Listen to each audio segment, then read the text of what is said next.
Brought to you by businessblueprint.com.au. So these are my key strategies for marketing with the business. The first thing I do is I set a budget.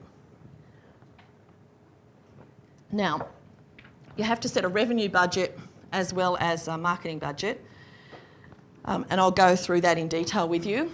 I then work out who my target is and work out what mediums I'm going to choose. Now, I've put 40% next to them because the theory is 40% of your success with your marketing is the target that you choose, 40% is the medium you choose, and the rest is the copy and the offer. Okay, so I'm just going to focus on the target and the medium and go a bit in detail of how I have done that. Then I test the break even of the marketing that I'm using, and I've actually got a formula which I'll show you. It's really simple. So I work out if a rep comes in and says to me, it's only $6,000 to advertise on the radio, I'll do some sums and work out if that's feasible for me, and I can do it within seconds. And I'll show you how to do that. I'm always testing and measuring. We ask every customer that rings, how did you hear about us? Online, it's so easy because there's so many ways to measure where your leads are coming from. And I'm constantly looking. We have Google Analytics on the current website, but with Caterers Warehouse, I was all over the stats. I could tell you when we put PayPal online, it increased our sales by 20%. Because I was constantly looking at what was working. When we put the hover on, I could tell you how it increased it. Constantly looking at what was working. I'm a great believer in negotiating, and I'm going to tell you some of the deals I've done with negotiating and where you can negotiate, I suppose. And also I'm a great believer that marketing has given me leverage. And I say this, marketing gives you an easier sale. I'm not into working extra hard to get a sale.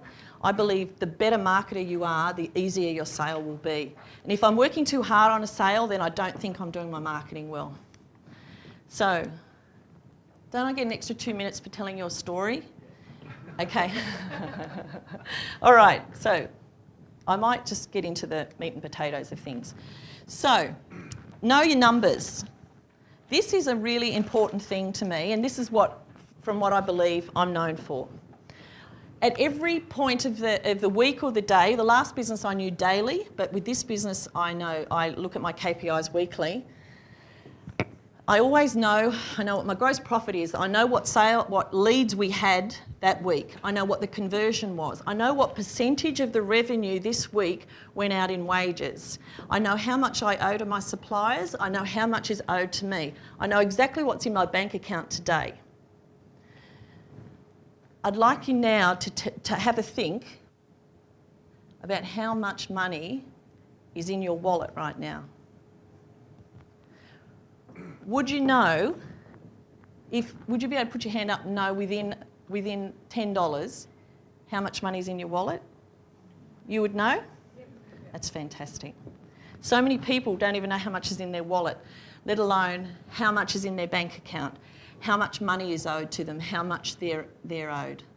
And this is a real key to marketing and your business. And I know those all the time. So I know all my numbers. The next thing I do, I set a budget. My revenue budget, how do I work that out? With this business, well, I told you I wasn't going to do anything under $1 million. So I set it at $1 million.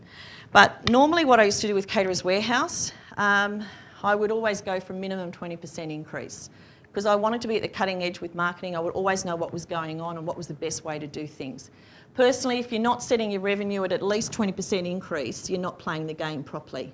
If you're doing the same revenue every year, you're actually going behind because the cost of goods and the cost of staff has gone up. So if your revenue's the same, you're not going anywhere, you're actually going behind.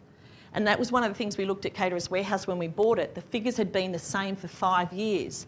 And the rep actually said to us, isn't it great that it's such a consistent business?